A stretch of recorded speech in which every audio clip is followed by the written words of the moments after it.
want to protect your Discord apps even further from hackers to protect your Discord, you must use two-factor authentication on your device.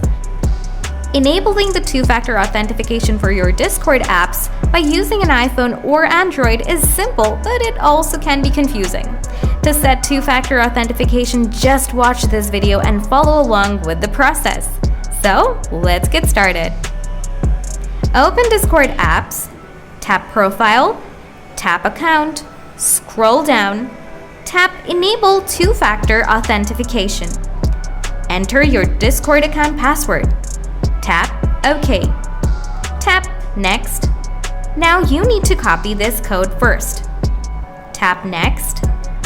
Now this is asking you for the Discord authentication code. Now the question is how we are going to get this code right.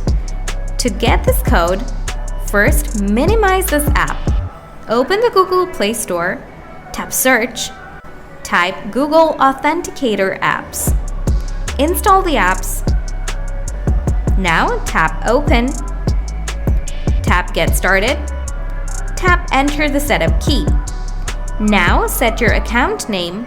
Now you need to paste the code here that you copied from here. Now choose the type of key that you want to set up for Discord. Now I'll choose time-based. Tap Add.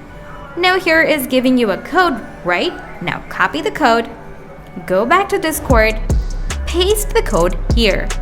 Tap Add.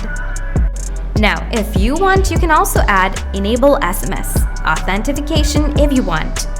Now, if you want to enable SMS authentication, you need to set a number. Verify your phone number with the code that you receive. Paste the code here. Tap Verify. Enter your password here. Tap Done. Now toggle on SMS backup authentication.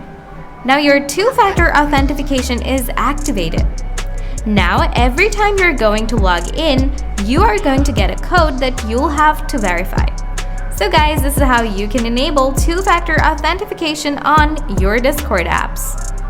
So guys, if you still have any questions about the topic, then leave your opinion in the down below. Thanks for watching.